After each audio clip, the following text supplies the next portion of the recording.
They'll say, oh my God, I should be doing this bigger than now. I'm just bored with what I'm doing. I just bored with my friends. I'm bored with the family. I'm bored with my career. So they're looking for some more meaningful, significant things to do. And that's the time that they get rekindled and refurbished with a new meaningful purpose to do.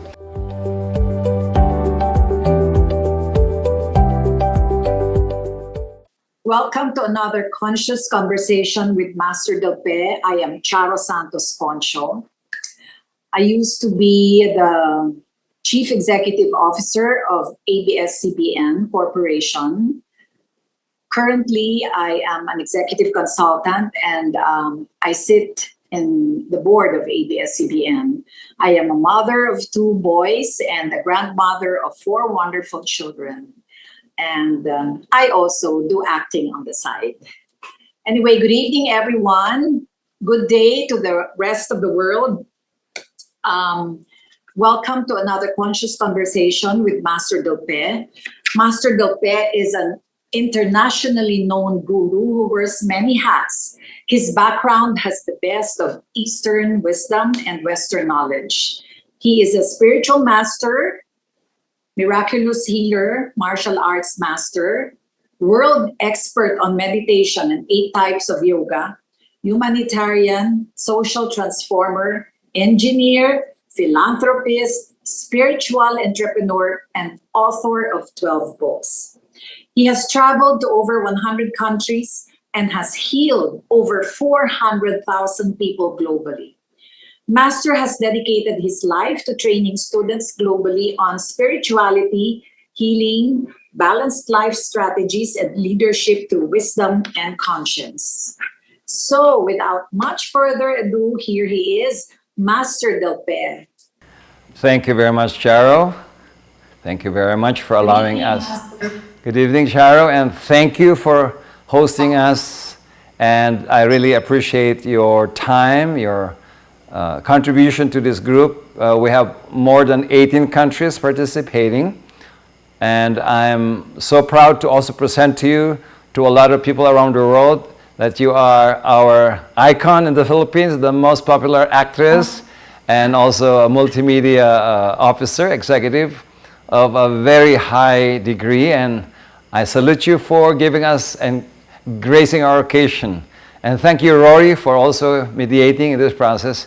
Again, I would like to appreciate your presence. For those who do not know Charo, she is, I would say, one of the most, if not the best actress in the Philippines. And Oh my gosh. I think most of people who know you are not only my generation, but you have persevered for a long time. And people had come and fade away, but you are still here. So I really see that your perennial presence in the multimedia industry and also the entertainment industry has proven you that you are the best. So congratulations, and thank you for hosting us. Thank you very much, Master, for your kind words, but this is not about me. We're going to talk tonight about the dark night of the soul, Master. And my first question is, what really is the dark night of the soul? And when do you know that you're going through the dark night of the soul? In one's life, a lot of our prophets, philosophers, including the avatars of religion, had gone through this experience called the dark night of the soul. Now, if you read the scriptures, there are times that Moses had to go to the desert to meditate and feeling in a contemplative way, maybe talking to God, or you can say meditation, but maybe he is more onto the introspection, contemplation, to also grasp what he's going to do next. Because he is a person who always asks God, what am I going to not do now? You know, there's no GPS, there's no ways, and there's nobody telling him where to go. And also Jesus in the Bible had also gone through the aridity of life, that he has to withdraw for 40 days, 40 nights in the desert. So with the Buddha. For Buddhists, Buddha also went 40 days, 40 nights in the desert. And so with Muhammad. And so with many people who had withdrawn from their external and extrovert activity to be able to contemplate not only their next step, to find out their inner purpose, to find out themselves, and also in a way they are sensing what's going on. Because when a person goes to the dark night of the soul, you can be bewildered. You lose meaning. The meaning of your life collapses, as if nothing else matters. Nothing means anything. Money, sex, love, family, work, career, it does collapse on you, that it feels like you're lost, because the usual things that entice you, the usual things that inspire you, does not exist anymore. It does fade away. And so you go into a lull or abyss of so-called spiritual apathy or meaninglessness, that nothing can satisfy you, as if you are dying from your present self. And it can be tagged as depression, because some of the symptoms are depression, and also deep apathy, that meaninglessness. And so a lot of people who are more evolved, or who are jumping to the next step of their life, especially those who are seekers, spiritualists, mystics, those who are moving towards looking for a higher meaning and significance in life, do experience the plateau, which makes you feel like you are fading away, and as if things that enticed you before does not mean much anymore. So that is one of the criteria by which I look at the dark night of the soul. Another thing is, even Mother Teresa had been said, according to the manuscripts of her mentors, that she undertook the painful existence of losing faith and losing the feeling that God does not love her anymore, or the love of Christ faded away in her heart. So she has suffered for many decades looking for the answer. Why does she not feel anymore the love of Christ and God that used to be in her heart? And that is also a dark night of the soul. Does one go through several dark nights of the soul? Yes, that's a good answer, a good question, because when you evolve, there's a certain level where you disrupt your life by jumping to a new level of work, mission, meaning, but then you starting to go into a plateau. You go to a plateau where again you felt so inspired, you feel so enlightened to do great things, you start to create so many things, and then after you amass all the success and all these accolades of that existence, you started to again fade away, and then there's again the ravine of change where you started to dissipate your power, and you felt that you started to feel meaningless again. So for each level of development, there's a plateau where it goes down, the curve goes down again, the trajectory goes down again, and then you need to disrupt that curve. But before you can disrupt, you need to go into a dark night stage where you have to search for meaning.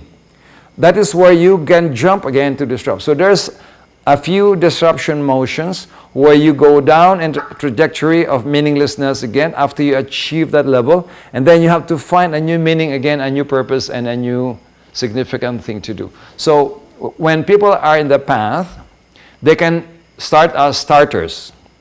People, like people who are educated, they want success.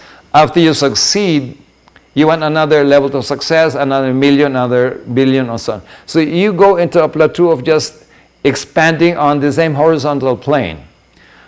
But after a while, you feel like another million does not satisfy you anymore. Another 100,000 does not satisfy you. Another medal and trophy doesn't satisfy you. Another kind of accolade does not satisfy you anymore. So you go to a plateau, and then you start to get meaningless again.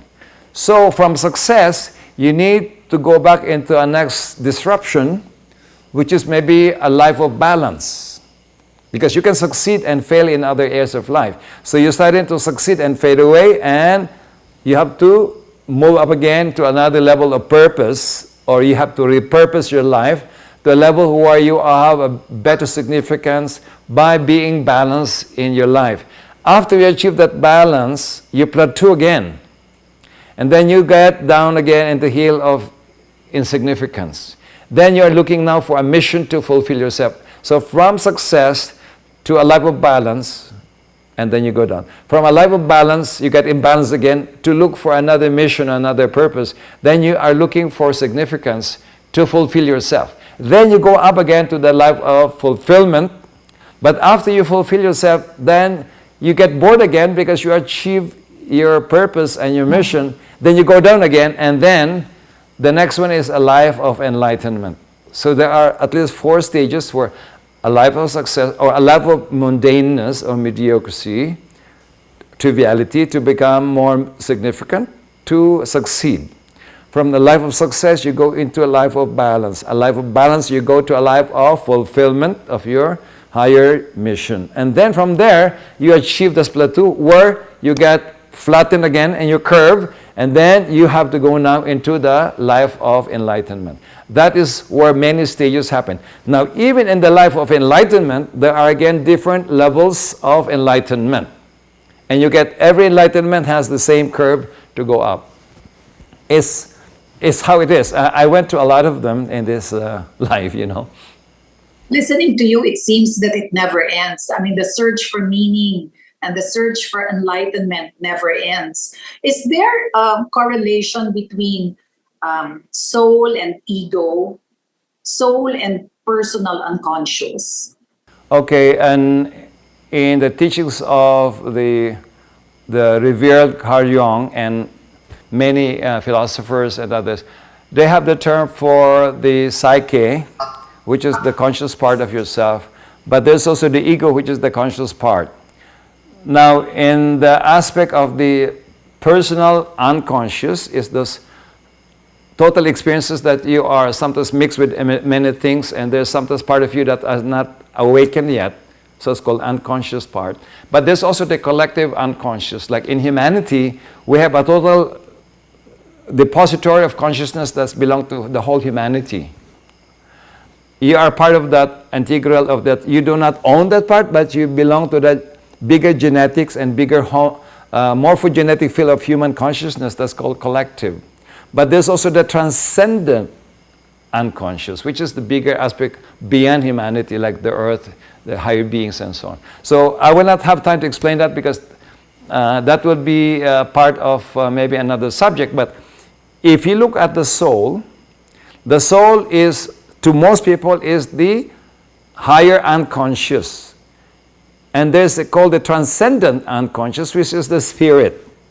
So the soul is a mediator between the spirit, the highest unconscious, the middle unconscious, and your personal unconscious. Now, in your personality, you have the lower ego and the high ego. The lower ego is where the shadow, the darkness, all the lives collectively are deposited, that has your fear, anxiety, your paranoia, all kinds of things that are given the word shadow in Carl Jung's teachings. But in my teaching is the grayer aspect of your auras, the lower frequencies of yourself from past lives and many lives, that brings you the test of time, which is the darker shades of your character. Now, as you learn your darkness into light, or to virtue, from sin to virtue, that becomes the high ego, which is the refined aspect of your character, which you have said love, compassion, discipline, intelligence, innovation, creativity, and so on. So that higher ego is the more refined aspect of your personality, your psyche. So the whole personality is where you think, you feel, you have sensations, and you have intuition and all kinds. So even Carl Jung has talked about the 4 perceptions, which is thoughts, feelings, sensations, intuition, and so on. That also, you have, your mind is where you think. Your emotion is where you feel. Your energy is where you sense. Your soul is where you intuit. And the soul is where the wisdom emanates. So you see that we have these auric fields, which are energetic intelligences in your bodies, which are the emanation points of consciousness.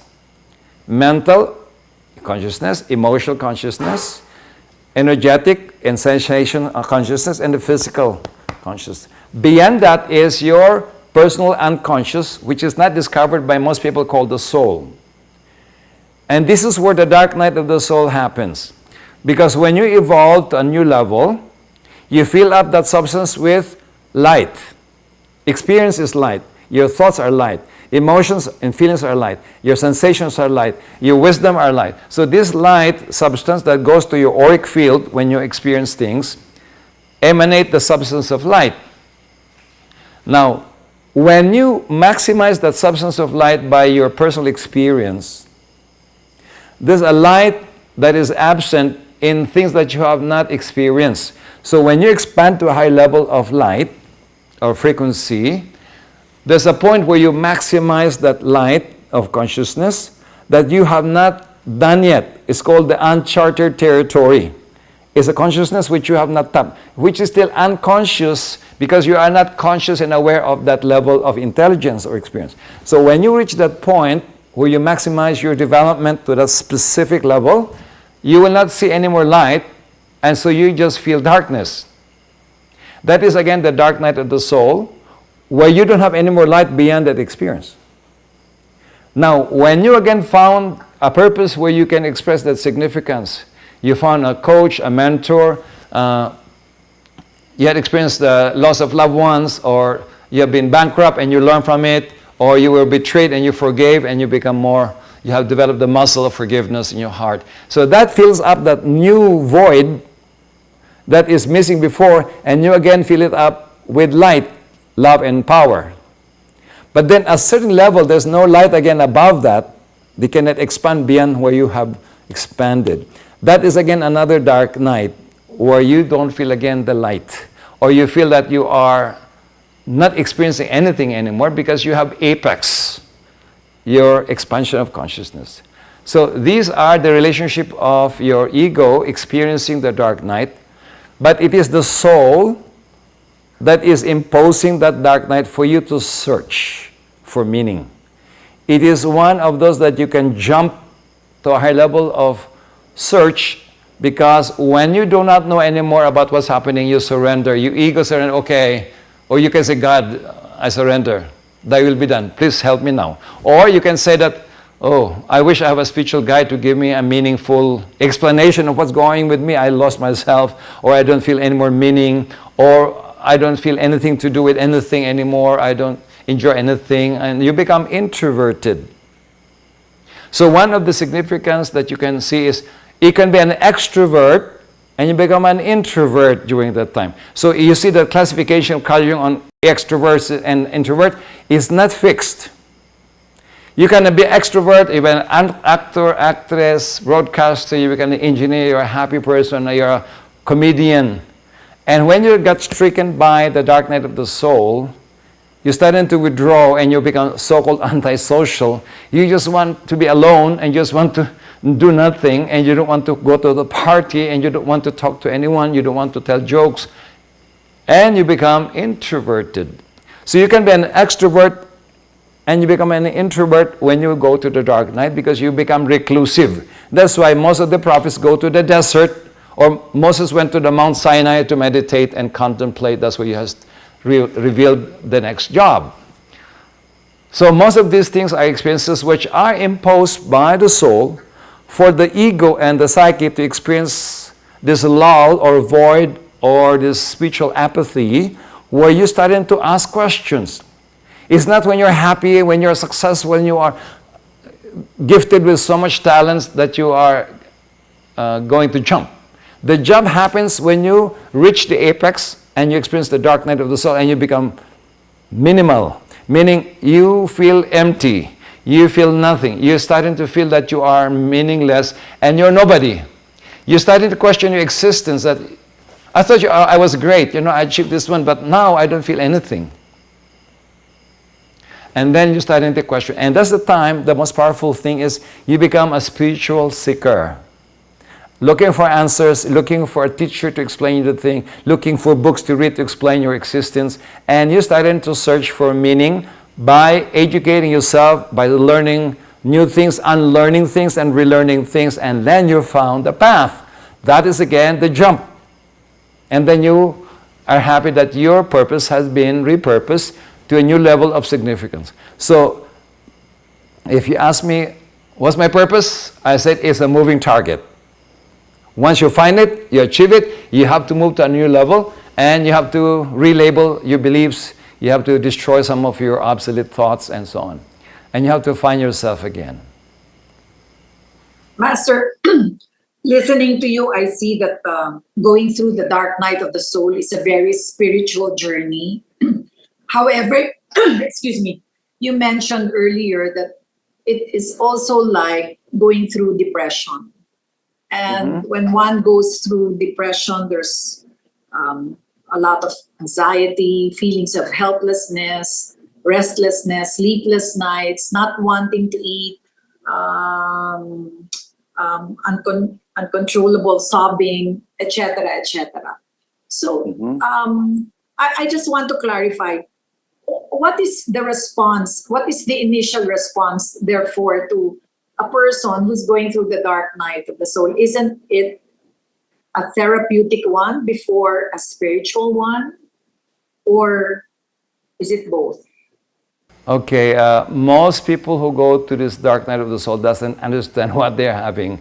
They're lost. Even doctors see this as a non-medical responder because they medicate them and they don't respond to it, or they withdraw from the orthodoxy of medicine, and they withdraw even from talking to anyone. They don't want to ask help because they're finding why are they behaving in such a way that they don't understand anymore. And even geniuses, even the Mozarts, the Beethovens, they had gone to this dark night of the soul.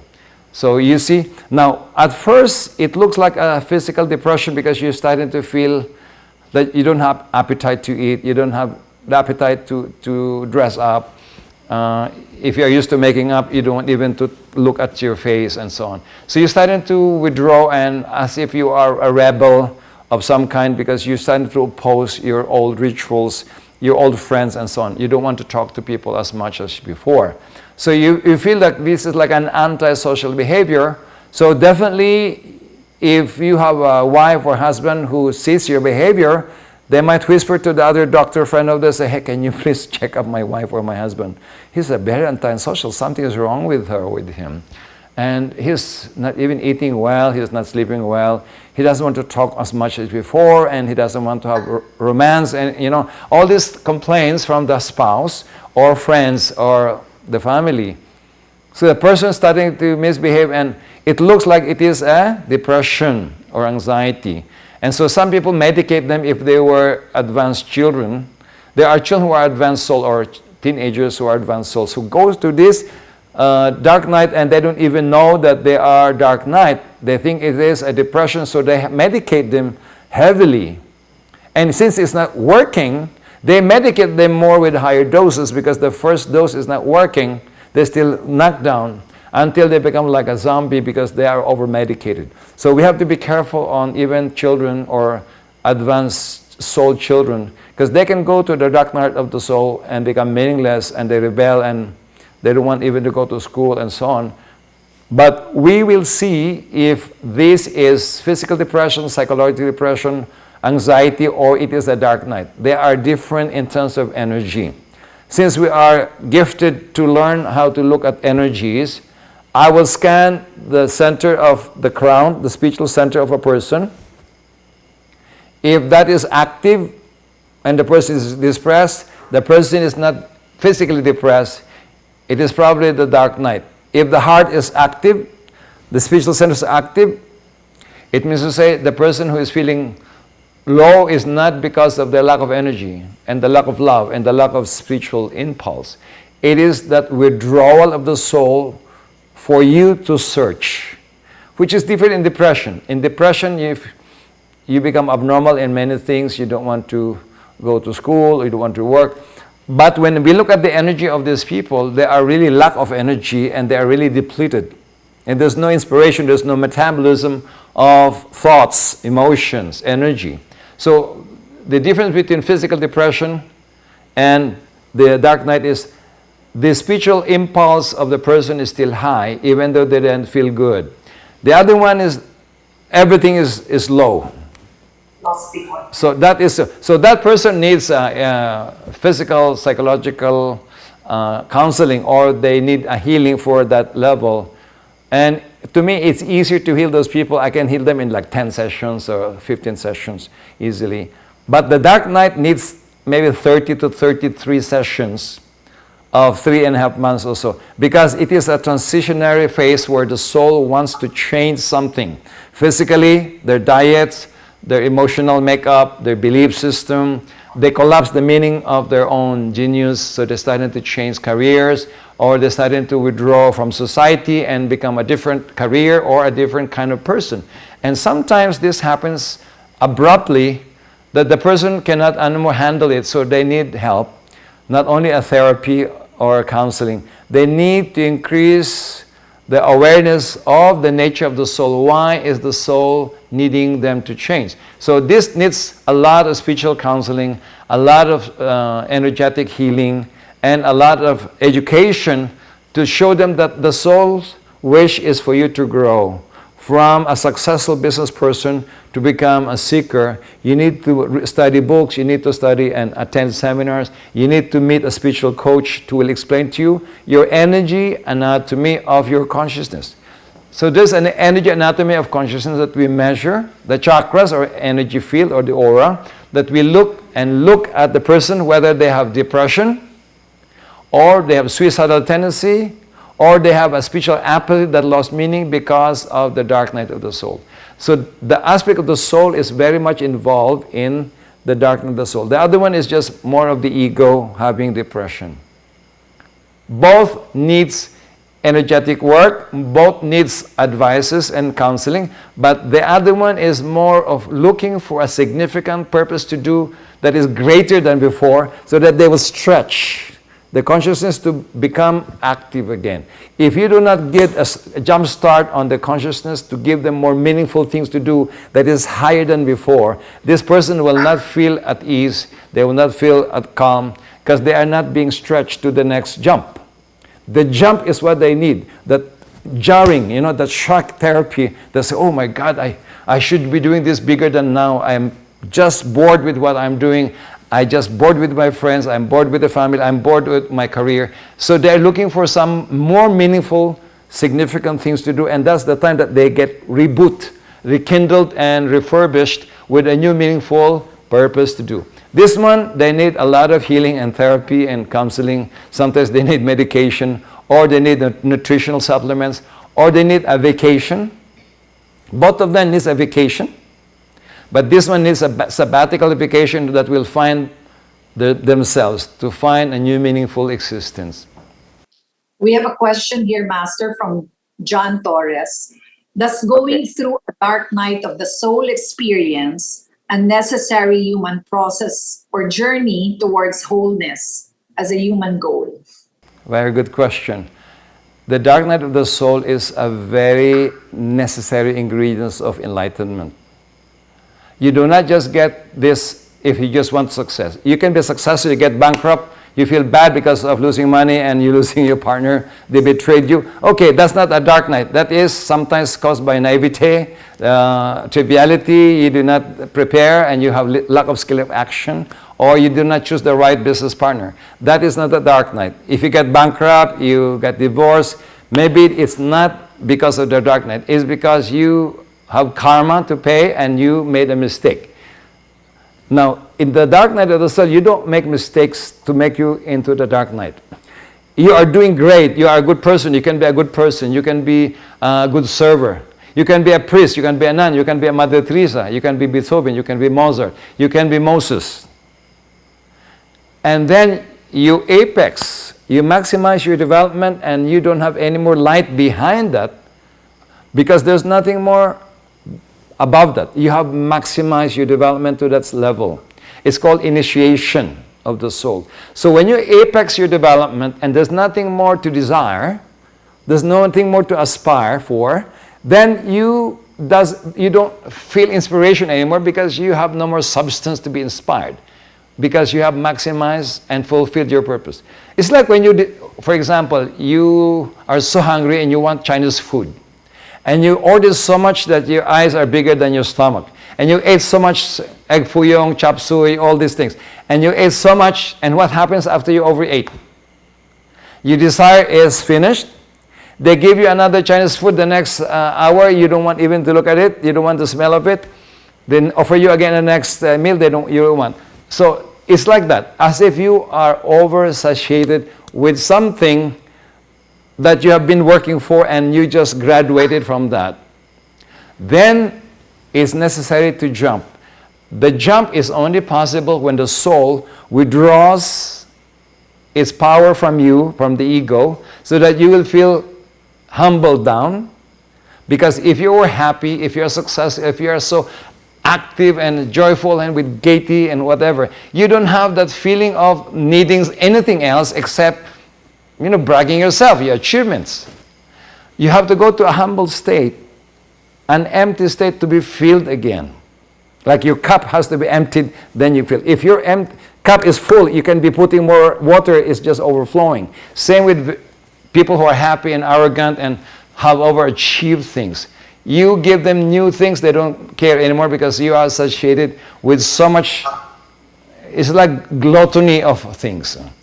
So you need sometimes to be empty for you to be filled up with a new purpose or a new meaning and so on. So it is necessary ingredient for enlightenment, for a jump of a new level of evolution. It is a necessary ingredient of what they call the path of evolution, or the path of a more enlightened stage, or the path of self-mastery. And beings that are greater than us also achieve this by having apex their development, and they need to go to the next initiation. So it is a product and a byproduct of initiations or gradings of consciousness to the next level. Master, not everyone has access to spiritual advisors or to spiritual mentors. So, what tools can an ordinary mortal, apply, or tools for help that one can secure, so you can help yourself internally with the process of that inner journey, or going through that dark night? And when do you know that we know we're defining it. We're defining this painful journey of search for meaning as dark night of the soul. But if you don't have access to this kind of knowledge or information, and you don't have access also to spiritual advisors, how does an ordinary mortal cope with that struggle, with that pain, with that suffering? Yeah, even Mother Teresa had suffered for a long, 4 decades of her life, was in turmoil. It's written in a book which was written by her mentors, that she suffered a lot of so much loneliness and an abyss of meaninglessness, because she was asking her mentors, how can I feel the love of Christ again? That I used to be loved by Christ, I used to love Christ. And then I had to have this emptiness that it doesn't mean anything anymore. So she'd been asking her mentor, and the answer to her is like, pray more. So she prayed more, and the more she prayed, the more she felt empty. So it's not easy to find the right mentor. And even for me, I went through all of these stages of dark night, and I had to handle it myself, because even my mentors do not talk about these things. And lucky enough that I have gone through a lot of these myself for many decades. And then I was healing a lot of my students who come to me as dark night of the soul syndrome, and I see all these constellations of symptoms that I've seen in myself. I said, hey, this is the same thing that I experienced. This is the same thing as Mother Teresa. This is the same thing as even Saint Francis of Assisi. Has been said that when I went to his caves in Laverna in Italy, I saw this garden. It's called the Roses of Saint Francis. It says that he rolled and rolled and get all the thorns penetrate his skin to feel something. Because he went to an emptiness that he doesn't feel anything. So even he was said to roll on roses to feel the pain afterwards in a different way, as part of his initiatory experience. So if you don't have a mentor, it's very difficult. Many people incarnated and died without solving it. Even Mother Teresa did not solve it until the end, when they were declaring that he was unable to come back to that light. So, and a lot of people even get blind for them to feel that maybe they are self-punishing and that castigating themselves because they don't have any more meaning, so they were trying to whip themselves and many other things. And if you want to study it, okay, I'm just telling you, this is my book.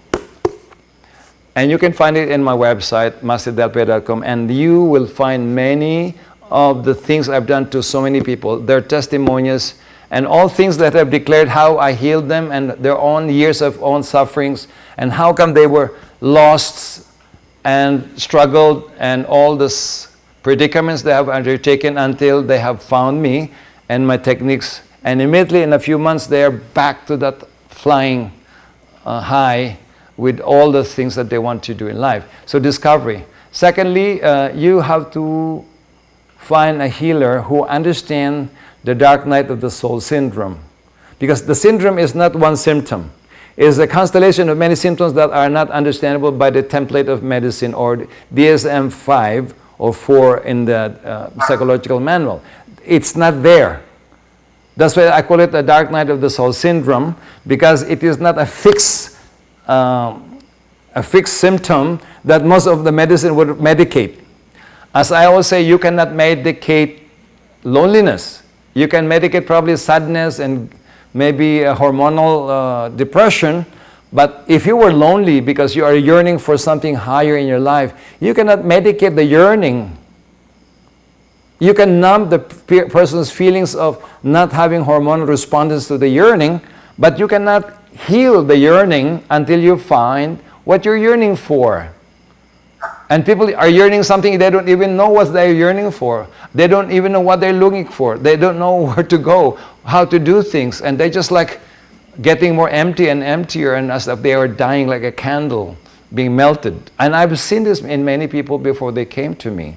They went to all doctors, they went to all psychologists, they went to all gurus in India or in Japan, and there's no answer, because the more they meditate, the more they will have this emptiness, because the more you sensitize yourself to feel who you are and what you're observing, the more you feel that emptiness, because the more you are sensitized to feel that emptiness.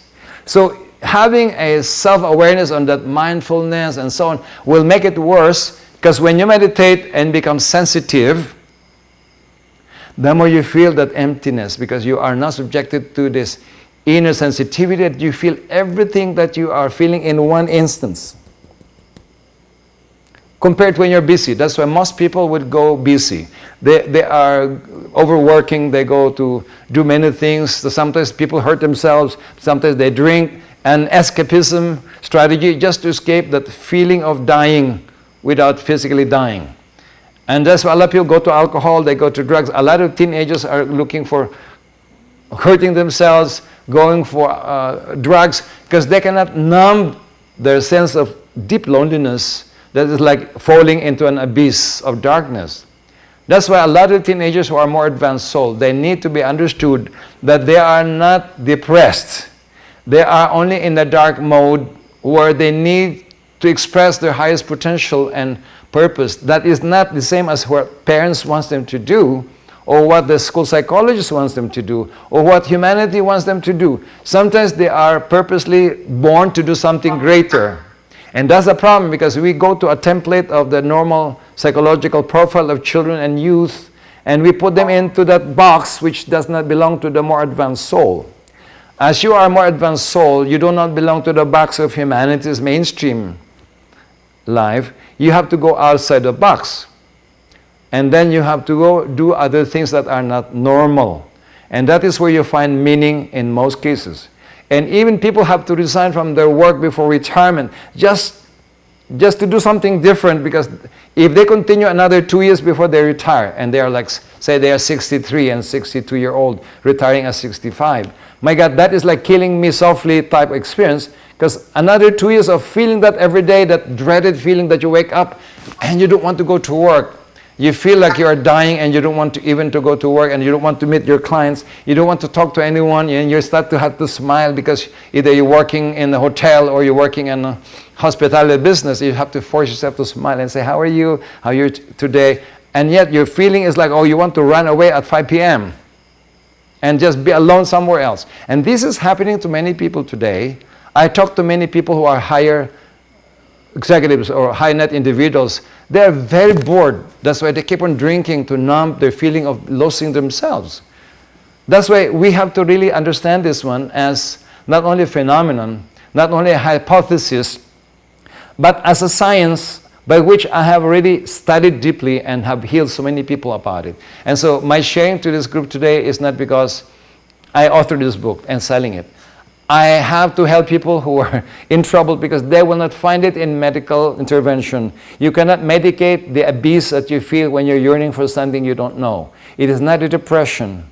It's a spiritual apathy. It is caused by the soul imposing the rhythm of search and meaning. Search for meaning. We have another question here from Evangeline Pascual. Okay. Is spiritual dryness a syndrome? It is akin to spiritual dryness, aridity. Even in the Bible or in scriptures, the aridity of life or the dryness of life compared to a desert is like nothing can moist you. It's not like the salt that gives you meaning or taste. There's aridity that as if you're drying up and as if there's nothing that can moist your consciousness. And as if you are really atrophying, you are in attrition, you are in a feeling of a big risk and threat that you don't understand. It's more than drying up. It's feeling that you're dying slowly, that you don't know how to stop it. I have healed many scientists, doctors, very high IQ individuals who can solve all the most complicated equations, but they cannot solve this feeling because it's so real inside and nobody understands you because they don't feel your dying process, dying from the old self. And even in St. Francis of Assisi saying, it's in dying that you're born of eternal life. It's not just dying physically. It's dying from your old ego, your old personal consciousness to discover the new unconscious, which just stems from the soul and from higher transcendence. Does one ever go through life without being aware of the process of going through the dark night of the soul? Is that possible? Yes, it is possible for many people to go through this turmoil without knowing it is a dark night. And that is the predicament because they are not solving something you cannot name. When you cannot diagnose something, you do not medicate because there's no diagnosis. Like even doctors do not just give you without diagnosis or clinical trials. When you are in a disorder, it's like a disorder, it's a psycho-spiritual disorder because it is not easily understood by the template of psychology and therapy and medicine. It is outside the purview of science. It's a non-science because it is not exactly a science. It is a spiritual endeavor, experience, that is both psychological and spiritual together. That's why a normal therapy doesn't work because the therapy is hitting them here and then the problem is here. Medicine is giving them antidepressant, but this is the cause. So it's not gonna work. Or you are doing a talk therapy as a psychologist, a person who feel that they are lost because they are depressed, but the person is a very advanced soul who does not get convinced by a normal mundane talks. They need something to touch the soul about a conversation that deals with growth, with evolution, with enlightenment, with self-mastery, and about discovery of a more meaningful life that is ahead. So if you do not touch that meaning, significance, value added to your existence, a higher purpose to fulfill, a more enlightened path to achieve, these are the questions that they started to switch on and say, wow, I like that question. I think that's what I was yearning for. I need something more meaningful to do that is bigger than what I've done before. But if you're asking about, are you depressed? Do you have hate? Do you have fear? Do you have anxiety? If you're asking about the hormonal rescue mission, the person said, oh, I don't really know, but I tried everything. I tried to many doctors and psychotherapists and psychoanalysts, and they cannot pinpoint. It's called a syndrome. It's not easy to pinpoint because it's a collection of many symptoms that are not sometimes arranged together according to the template of the DSM-5 or 4 of psychological and psychiatric manual. Neither it is a medical hormonal problem. So you cannot medicate a non-hormonal. You cannot medicate the mind. You cannot medicate the emotions. You can medicate the hormonal aspect, the physical aspect, the pathological aspect, but beyond that, the mind cannot be medicated. It has to have a therapy, or it has to be a process. How did the dark night of the soul bring to light aspects of your shadow self, those parts of you that are repressed, denied, or ignored? And how did you confront and integrate these shadow aspects? And what was the most challenging part of the process? Well, in the teachings of Carl Jung, the shadows are your imperfect aspect of you that is either positively charged so that you can grow, or it will pull you down if you cannot solve them. So a lot of this sometimes comes into your dreams, and they're archetypal things that you remember, the symbols that you see, the signs that you remember. And so you said that these dreams are interpretation or release of desires that you did not fulfill yet. And some of the shadows sometimes comes to your dream or something. But these shadows, in my own humble way, are in your auric field. You see, shadows are the darker shades. Your fear are very dark red, your anger is dark red, your rage is dark red, your jealousy is yellowish, brownish red.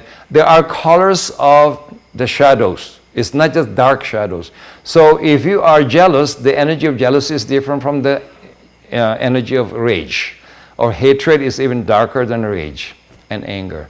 If you're just intolerant and irritable, the energy is just spiky orange red, not much dark red. If you are jealous, there's a lot of yellow and gray and like a latching parasitic connection of that entity of envy or jealousy. Envy is more mental, and then jealousy is more emotional. So you can see that these shadows are in different parts of your consciousness. And in Carl Jung, it talks about the archetypal templates that you see as symbols when you meditate. These are more patterns that they see to put the variations of your types or your templates. But it can be anything. There's the multiplicity of variations of mixing many things. But when you look at a person's auric field, you see darkness. Most humanity have 80% darker shades than lighter shades. When people are healed for a month, it becomes only maybe 20% left.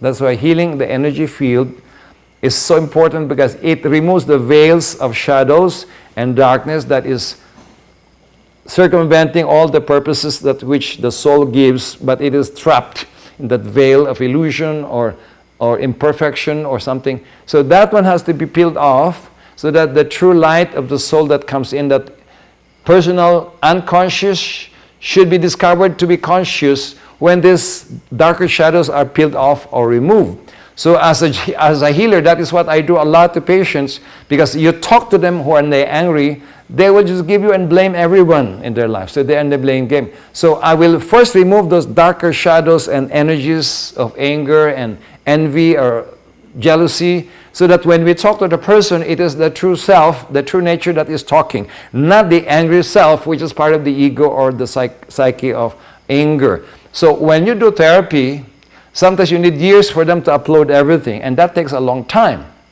In my system, it is very fast, because I will do it myself to them, and they do it themselves with certain meditation. So we're peeling off the layers of darkness and shadows until everything is clear. Then when you talk to the person after a few weeks, the person is so clear. He's not blaming a person anymore. He's more learning his lessons, realizing that he is part of the game of blame game, that he is responsible, he is in charge, he is responsible, and he will solve the problem with a more responsibility of not blaming others. So you see that healing has a certain part of removing the shadows or the imperfections that belongs to the ego. The darker shades of the lower ego is what blocks the soul or the personal unconscious to come down, to inspire the person to do the right things. So you can remove that by healing techniques, or by psychotherapy, or by the techniques that we do excavating the past life sources. And most often the dark side of the ego belongs to the past. Because some people are very good for 10 years. They don't smoke, they don't eat meat, they're very nice people, they serve. But that is the last 10 years. Before that, they were cruel people also. They just transformed. Or in their past life, if you live in past life, they were also very cruel people. So they just accumulated these things that's coming out as tribulation, or they call it restorative karma, the boomerang effect of what they've done. That's why they're being punished with certain conditions, because this is coming as a boomerang effect, what they have gone to a lot of things. It is coming back to them to be purified as part of the shadow or the dark side of the ego. You can heal that, and you can also do a certain healing meditation to start to flush the soul energy to come in to purge the shadow, which is part of the hell and purgatory of yourself, the dark side of yourself. From Jeremy Wheeler, why does the Satori experience, the spiritual illumination, the light of the billion suns, become less frequent and less powerful over the years? Does it become less as we age, as the physical body is not able to manage the intensity of the energy? Can the illumination become permanent? Okay, in Japanese, the word enlightenment is Satori.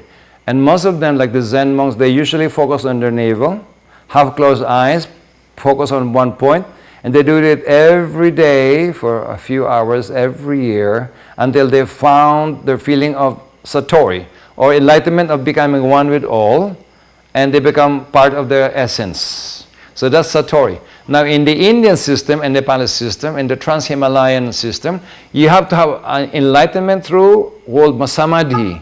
Samadhi is experiencing the soul at its different levels to be the one that experiences the enlightenment.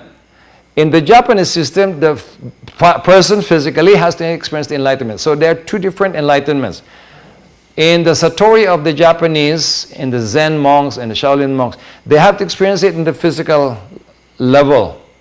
That's why they do not close their eyes when they meditate. They just half close, looking at the point until they become one with everything.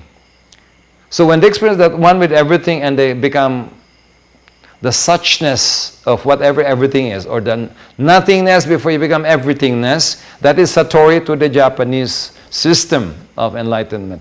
But to the yogis and gurus and a lot of these people who are more into the Trans-Himalayan sector, in Tibet, in Nepal, and India, they're looking for that even greater expansion of consciousness that's not just about oneness, that belongs to the unconscious and even to the transcendent collective unconscious, which is even higher than the personal unconscious and the collective. There's a higher thing than collective unconscious. The transcendent unconscious is of the higher aspect of the earth, which belongs to the higher beings levels.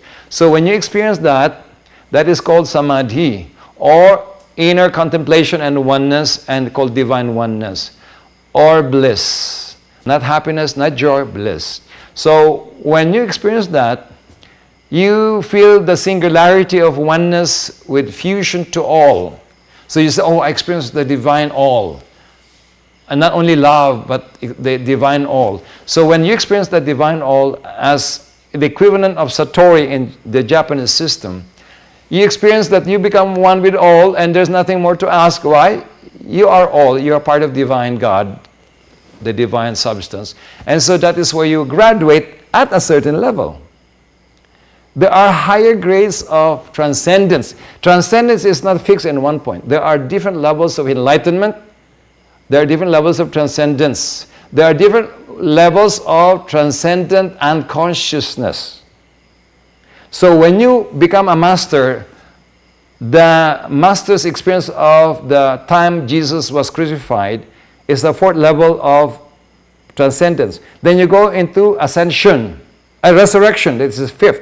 Then you go to ascension, that's the sixth, and then you go to Christhood and perfection, and then so on. So all these avatars have to go to that process of transcendence, but in different layers.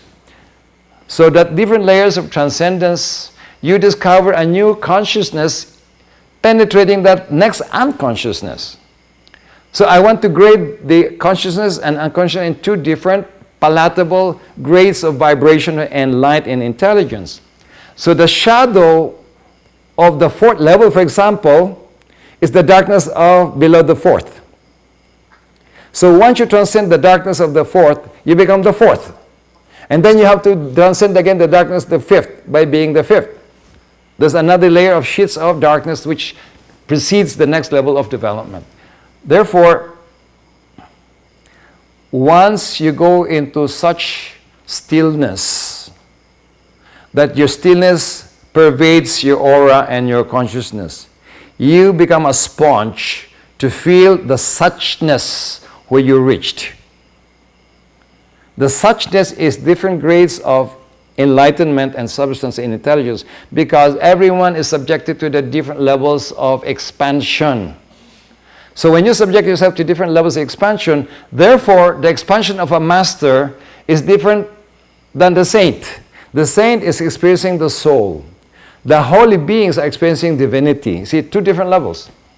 The path of spirituality is the path to become the soul conscious. The path of divinity and holiness is the path to become the spirit or the divine. Two levels before you achieve the Christhood or Buddhahood or the perfect human being. It's a graded calibration of expansion and enlightenment. Can one measure the consciousness and the unconscious? Okay, in our system we can measure. I can measure how advanced your soul by looking at your soul, and I can measure the energy of the chakra or the energy that's rotating above your head and beyond the head. For example, when I see a person, I know if they were advanced. If I look at 1 foot above the head, there's an energy there that is big, active if the person is advanced. If the person is an old soul, it is at least maybe this size, around 3 to 4 inches. If the person is an older soul and a disciple of a higher degree, they're already around 6 inches. For example, let me check. Einstein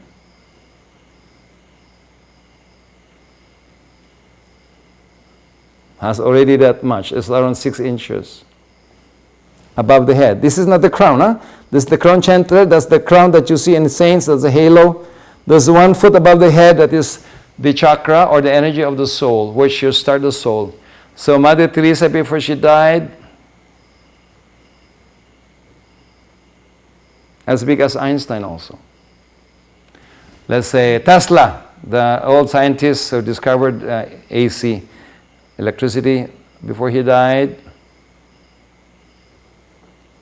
is also huge. They are advanced souls. Donald Trump, no, not today. Biden, not today, okay. Okay, so if I look at somebody, I can determine and measure your consciousness by looking at how advanced the center and the gate of consciousness, if they were open or not. Secondly, I can scan your heart. If they are big, then you're already in a good path.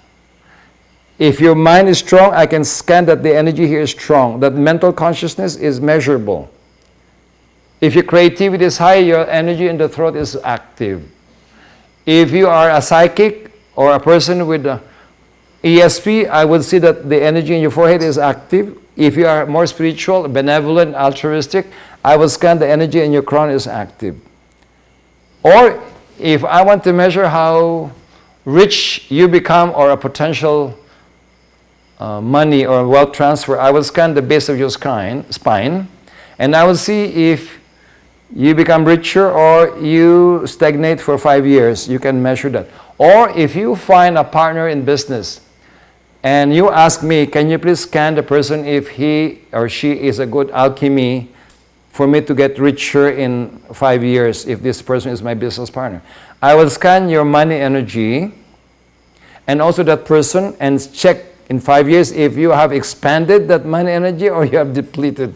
Then I know that, okay, I will say, oh well, I saw that you will be richer, but the other person is the drag that is getting your energy down.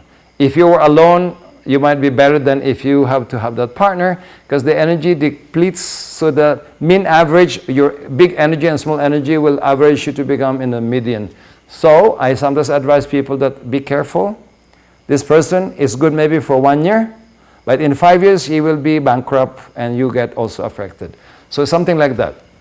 So you can sense this energy, so you can measure consciousness. See, most people do not measure consciousness because they do not label consciousness. If you cannot name consciousness, if you cannot name that part which stimulates that consciousness, you will not be able to measure. And if you cannot measure, you cannot manage that consciousness. And I'm just lucky that I was able to find how to measure consciousness. How long does the dark night of the soul last for a person? With Mother Teresa, it lasted for more than 40 years because nobody is teaching her how to get out. I think in Beethoven, it lasted for a long, long, long time. He even composed on that, and Shakespeare. In St. Francis of Assisi, I think it took a few years.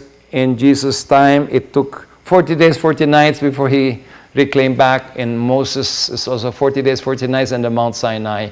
Buddha, also 40 days, 40 nights. So there's a measurement why the 40 days, 40 nights are important. That's why sometimes you fast for 40 days and then you start to regrow and reboot your system.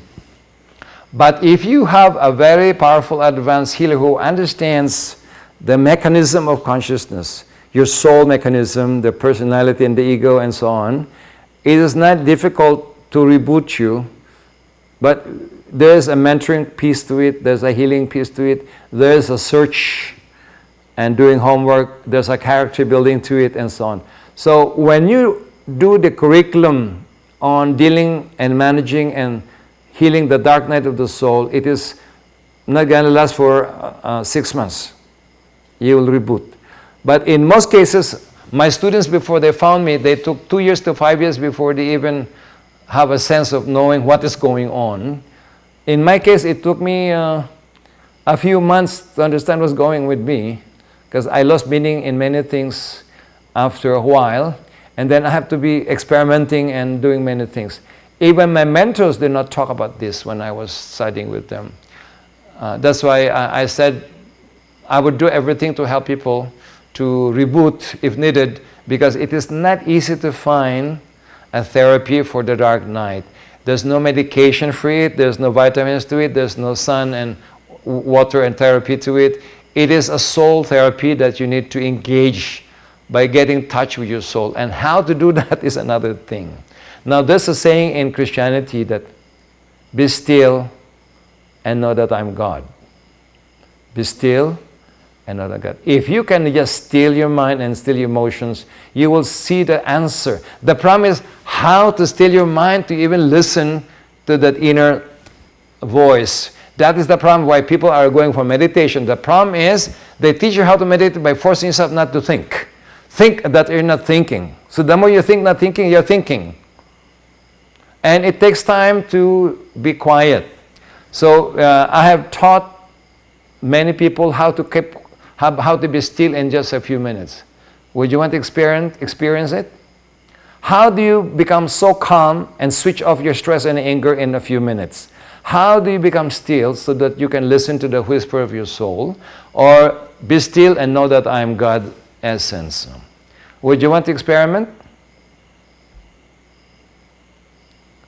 Would you want to experience a simple meditation that gives you that stillness, which most people are seeking for nowadays, that peace of mind and the stillness? Can I just follow up with 2 more questions before Sure. before we go to the exercise here? Here is an interesting question from Nirupa Chaitram. I hope I'm pronouncing your names right. Can you advise how a leader or entrepreneur may anticipate an organization's dark night of the soul? And if the leader is going through the dark night of the soul, is it possible that the entire organization will also go through the dark night of the soul? I think the leader makes or unmakes an organization. Any organization depends on leadership to make or not make the deal.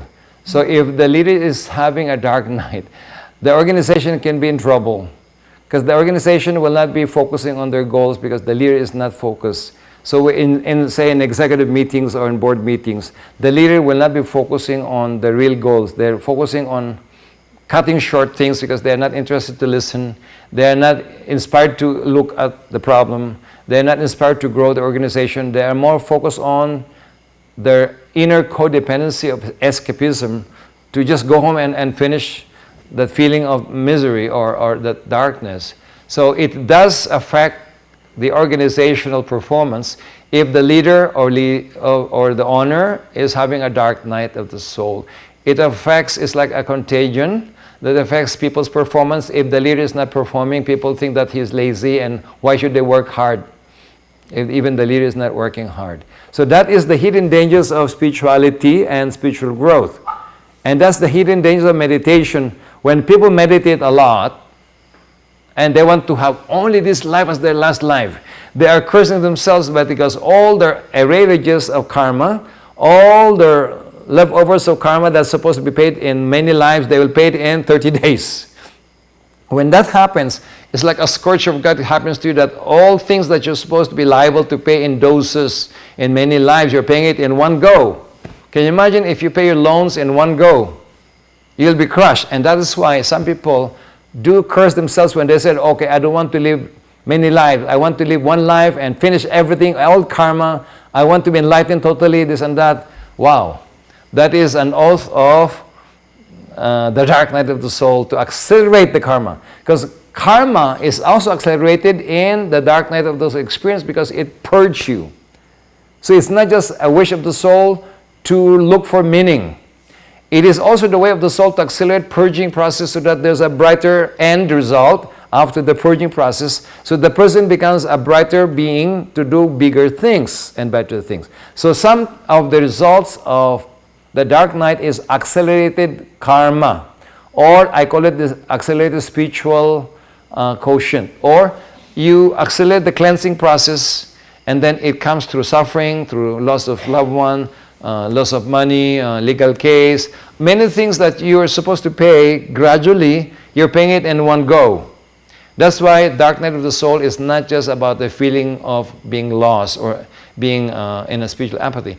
It's sometimes confronting your shadows that comes as karma, coming out as legal battles, divorce, loss of a loved one, loss of business, and so on. And this happens a lot in the more advanced soul. It's not the ordinary people. So the spiritual people who are wishing to grow fast, they usually encounter the dark night of the soul easy. So they will meet their dark night of the soul easy because they are wishing for acceleration of evolution. So when you use yourself that I want to jump spiritually, I want to jump and get enlightened very fast. What you're asking for is, I want to clean up all my mess and purge all my dark side, my shadows and my past lives, so that I'll be rendered clean to receive the development of the soul, which is the transcendent unconscious to become conscious. When you do that, it's like putting yourself in a microwave oven, and without a mentor, you get cooked. So it's like playing with fire of initiation, you get cooked. So organizations do undertake losses of money because the leader is undertaking a loss of interest to run the company, and when that happens, you become negative and you become underwater, If I'm in a relationship, this is from Tanya Chansey. If I'm in a relationship with someone who eats a lot of meat, does my energy go down or does it absorb it? Okay, if you are quite strong and your energy in the navel, your guts is very healthy, your chakras are very high metabolism, you can transmute poison to a certain degree, or meat or fish or anything. Like when I was trained by my other mentor in Nepal and also in the Himalayas, we have so much energy every day that we meditate 8 hours a day and we climb the mountain and we do a lot of martial arts and so on. So even I was a vegetarian and there's nothing to eat in the mountains except yak steak in Nepal, in the mountain. So he said, you have to eat this one because we have not eaten for some time and there's no vegetable and we are vegetarian. But so we did eat yak steak for the sake of eating, especially him, he is older than me. And then it did not give us anything, no problems. We were able to digest and metabolize the meat energy. But if you do that with low energy and you are a vegetarian, you will go to the toilet immediately. So it depends on your level of development, your strength, and the degree of contamination. Maybe if the person is not only eating meat but very highly stressed and volatile, hostile person, very angry, that is more contaminating than just the meat. Or if they have bad words coming from their mouth that contaminates more your mind and your emotions than eating meat. So it depends. If it's a combination of stress, anger, and meat, and so that's more difficult to defend. Yes, there are different grades of food. The energy of meat is more dark, gray-red, especially pork. The energy of vegetables are more refined. The energy of fruits are refined. So if you look at the different grades of frequencies, I put that in my books, in the Inner Powers book. You can see that different grades of frequency are suited for different people. So if you're an athlete, you want protein, then you eat meat every day and chicken and so on because you need it in your body and muscle building. But if you are not going for the bodybuilding and this, sometimes you don't need this extra protein because you don't need that extra muscle because it's heavy for you. So I would say that there's a certain contamination for different grades of food. But anger, fear, violence are more contaminating than food. It contaminates your emotional and mental state. Thank you very much, Master, for answering all these questions. We have a very engaged audience tonight. At this time, I think we have time for a 15-minute meditation. So Jeremy is also asking if we can do the be still and know that I am God for the benefit of everyone in the entire meeting, for us to experience silence and meditation. Okay, I would just teach you a simple one. This is more advanced than the Zen monks monastery because I've gone to Zen monasteries. I've gone to many training from the monasteries of all the more Tibetans, the Nepalese, the Zen monks in China, in Japan, in Korea, and I went to Shaolin training. I have gone to a lot of these things, but I tell you that there are better techniques than others. It's like better nutrition than others. So what I'm teaching you are the best practices which I have harvested, not only from my mentors, but from my own self-learning. So I want you to try this one, because this can be a part of your meditation to be still in just a few minutes. I don't mean hours of sitting down, where you're trying to control your mind, and sometimes the mind is like a monkey jumping from one thought to the next and to the next. And the more you are mindful, the more you are thinking of those feelings and thoughts that you cannot purge. Okay, that's why in Carl Jung sometimes they study the archetypal, what are you seeing, the symbols, what are your signs that you're seeing, and you study the meaning for you to interpret, or in your dreams. So I want you to have your finger mudra. The fingers are seals of energy. Usually in meditation, you use the index finger, right? But this is only good for spiritual awakening.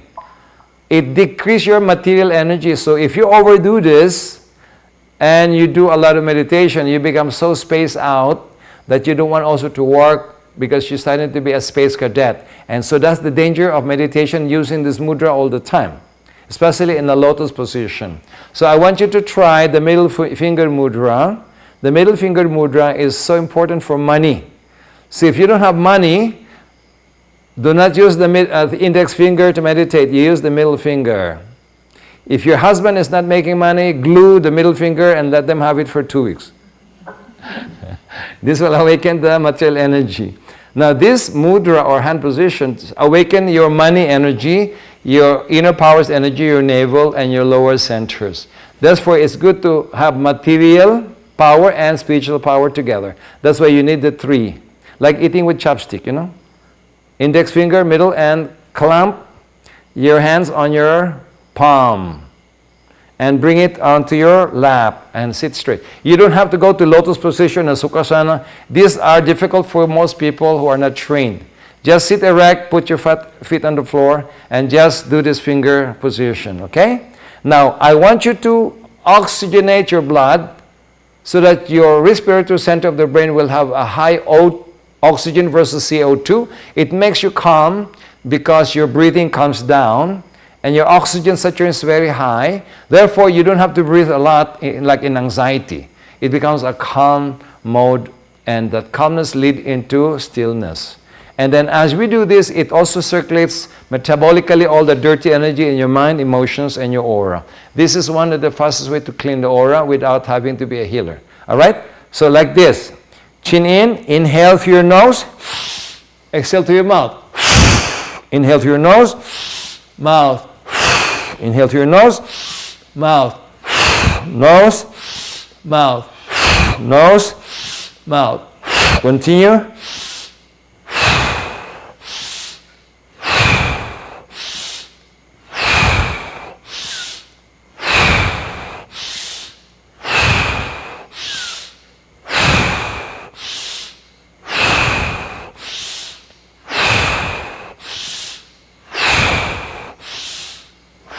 After 15 times, I want you to concentrate on the top of the head. That is the speechal center, exactly on the top of the head and fontanelle. Close your eyes, gentle concentration on the top of the head, and breathe slowly, nothing else. Relax. We will awaken our spiritual connection to your soul.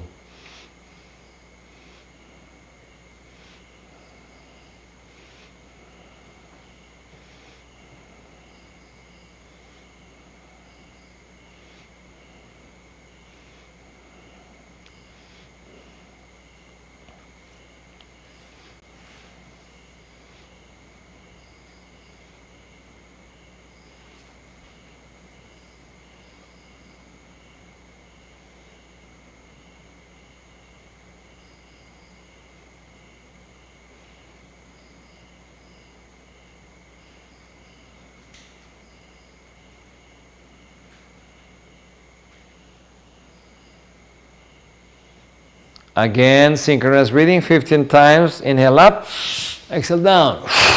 Up, down. Chin up, chin down. Nose, mouth. Continue.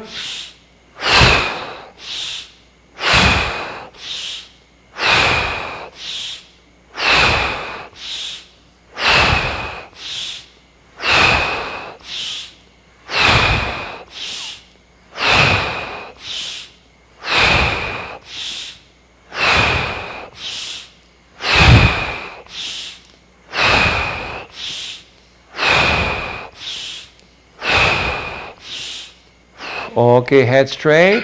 I want you to concentrate gently your mind, focusing between your eyebrows. This is the one that focuses your mind to be still, to be mentally focused, but still. That also controls your pituitary gland.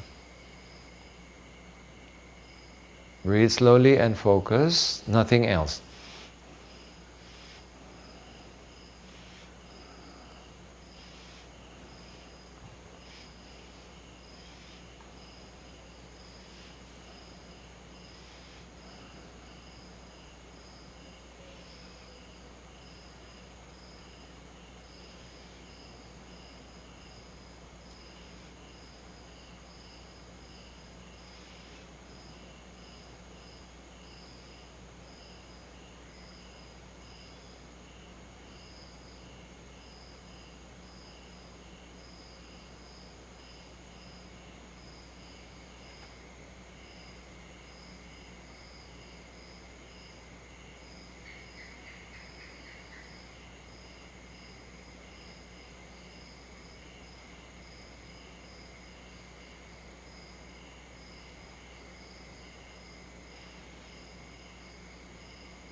Another 15, inhale up, exhale down. Start.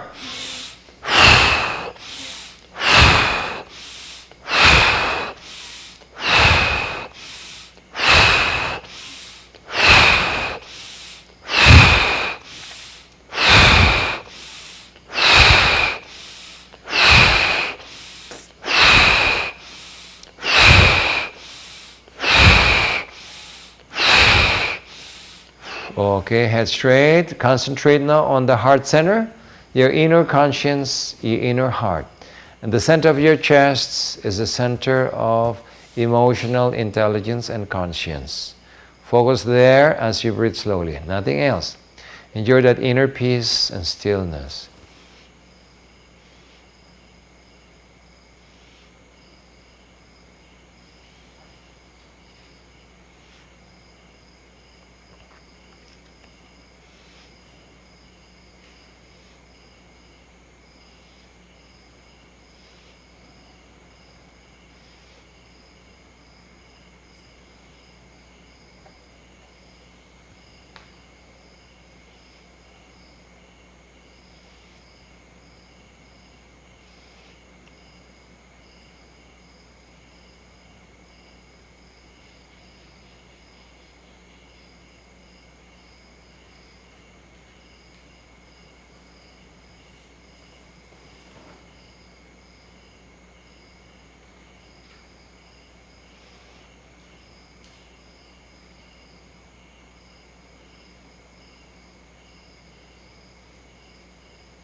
Okay, one more time. Synchronous breathing. Inhale up, exhale down. Start.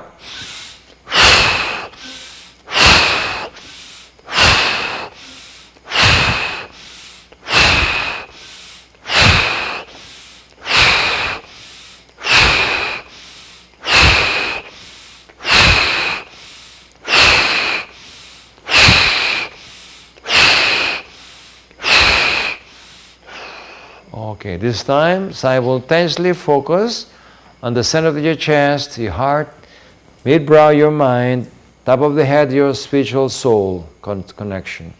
All together in your mind as you breathe slowly. This will align you and keep you so still and aligned. Nothing else.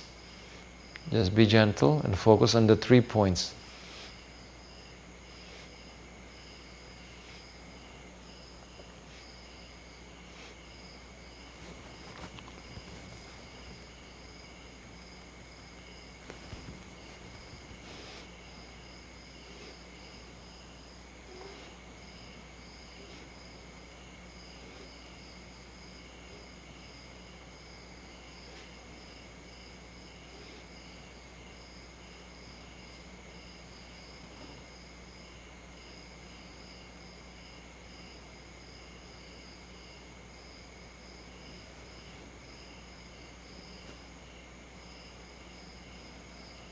Continue with the deep breathing. I will guide you another level. Inhale as deep as you can and hold your breath. Hold. Exhale slowly everything. And hold your breath. Inhale as deep as you can. Hold your breath. Exhale everything. Hold your breath. Inhale every deep breathing. Hold. Exhale everything. And hold. One more time, deep breath. Hold. Exhale everything. And hold. Relax. Last, you center yourself and align to a Satori or divine oneness. Focus on the navel, which is the center of being, the center of long life energy. Breathe slowly while focusing your mind on your navel, nothing else. Just be aware and keep on breathing.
And now be aware of your heart center.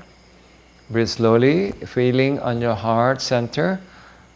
Recall happy moments of your life, all the exciting moments of your past, all the aspirations you want to achieve in life that are so significant. And feel that joy in your heart, that stillness and joy at the same time, diminishing the great things of your life.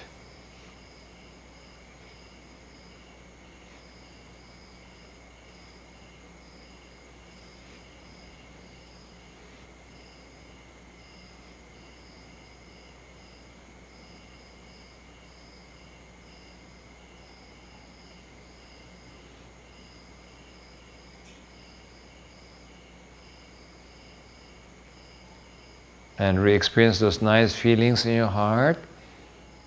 Awaken your heart.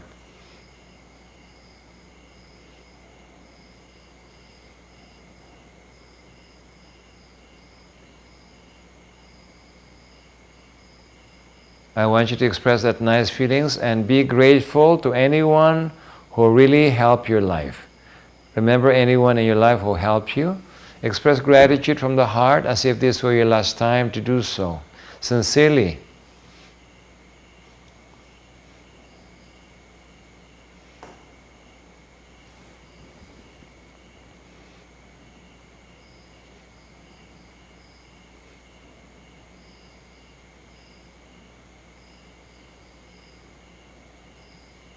Wish your loved ones and families and friends a great life ahead. What will be your best wish to all of them if this were your last wish for them? From the heart.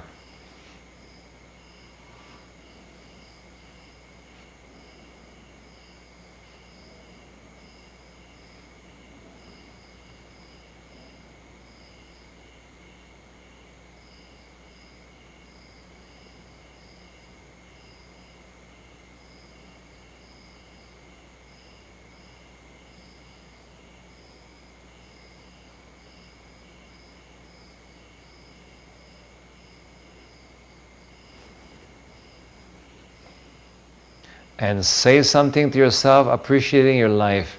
Appreciate the great things you have done, the great contribution you have experienced. From your heart, appreciate yourself and even your soul who bestowed you with power, love, and light. And the divine source of life we call God. And the higher beings are spiritual guides and mentors.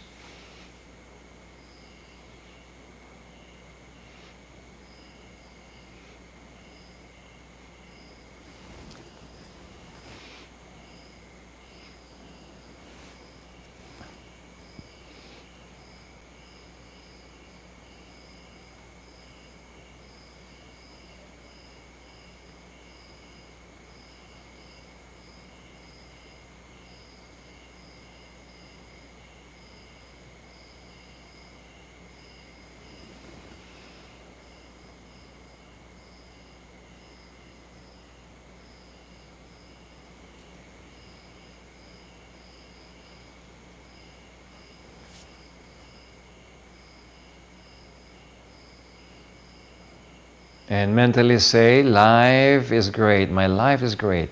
I am so blessed. I am so grateful to life. My life is great. I am so blessed. I am so grateful to life. My life is great. Life has given me all these gifts. So it is. Open your eyes and smile. How do you feel now? Anyway, good. I gave you a little experience of how stillness is so easy to achieve. Let me challenge you now. I want you to get angry. I want you to get provoked. I want you to get anxious. I want you to feel depressed. Try this challenge right now. I want you to just provoke yourself to be really negative. Try it. Try your best. Be angry. Be negative right now. Think of things that are negative. Can you handle it? Yes, it's below you. It doesn't provoke you anymore, right? We're happy, we're all smiling. It means to say, if you are like this every day, how can you get provoked? How can you get lonely? How can you become unhappy? Without even other people's having to do with it. It is an internal condition, and that's why if you are still, you can receive blessings. Not only know God, but blessings. Why?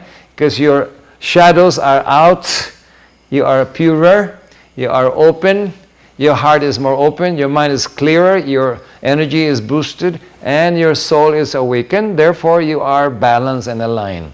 So it's not just Satori, it is balance, and that inner sense of fulfillment and enlightenment is yours without having to go to the Himalayas, without going to a monastery.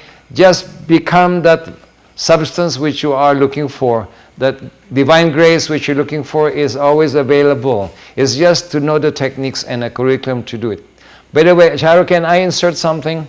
I have a question earlier that if you don't have any access to healers, this and that, what would you do if you're undertaking some problems? One is, if you are religious, you keep on praying that you will have the answers. But you pray, but you have to listen, because sometimes the answer is some friend who told you that do not take the pills anymore. Just first go and exercise, have a sabbatical leave, or have a pause for a week and confront your anger, confront your guilt, whatever besiege you.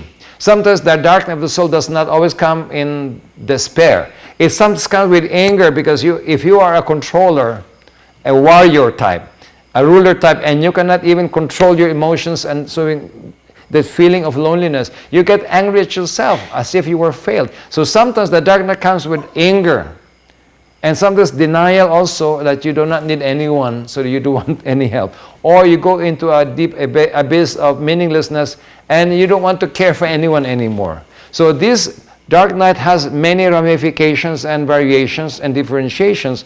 That's why you need an expert. So if you pray for an expert to help you, you might find us, or you can attend our Dark Night of the Soul therapeutic sessions, which is only 30 to 32 sessions. If you're fast, we can finish in 20 sessions.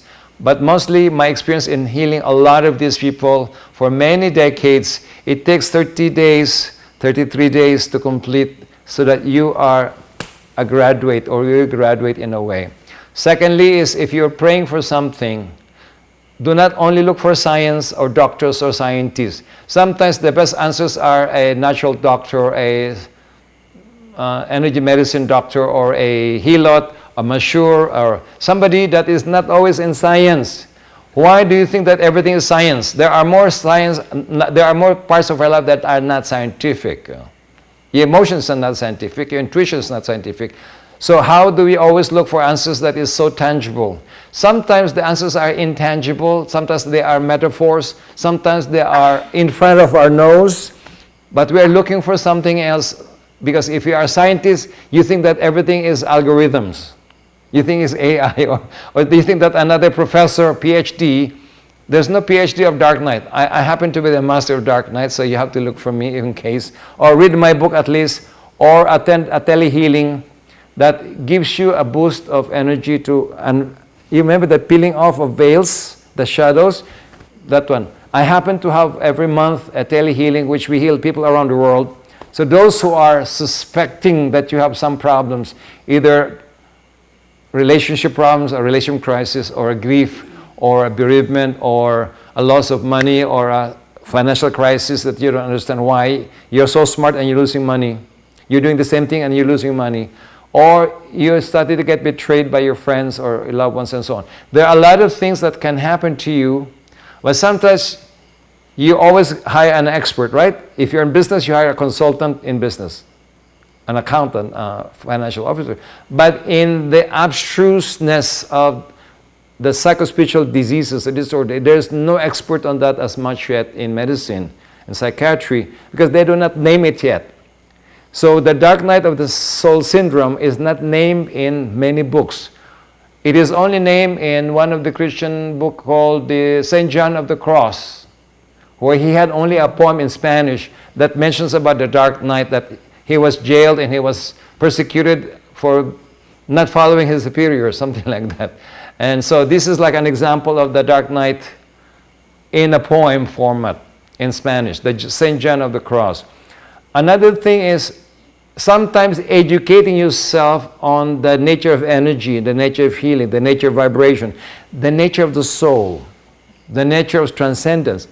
You starting to look for answers as a seeker. So when you become a spiritual seeker, from a seeker into a person who is a probationer who wants to do something bigger, you start to solve your own being lost feeling or your spiritual apathy, because you are now educated and understanding, this is what I'm looking for. I need to learn these things because I want to discover myself. So self-discovery that leads to self-realization, that leads to your next purpose, And then next self-actualization is the path by which your dark night gets solved. So even I were a mentor of yours, I will still give you the curriculum to go to these levels, but I'm just guiding you to do this, plus I'm using my energy to heal your blockages, and I'm helping you with your loss of money and loss of loved ones. So there are many side effects of the dark night that comes with the experience. It's not as straightforward that, oh, I have no more apathy, I'm not depressed anymore. No.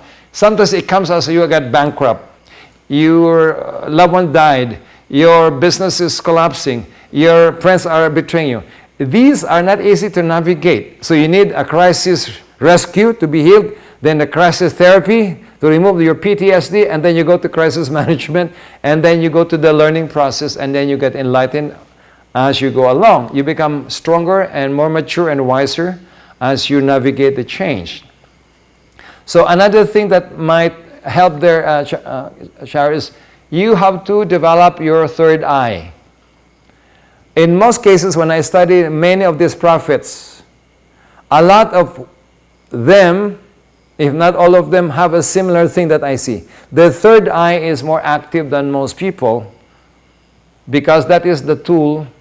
There's even a saying that if thine eyes can be one, you can see God or divinity. So again, the third eye is named in the Western philosophy as the philosopher's stone, or the eye of Shiva in Hindu, or the eye of the eye of the all-seeing God. You know, that triangle that is like with the eye. Even in Buddhism, you see in Nepal, you have this Buddha stupas. You have the eye in the temples.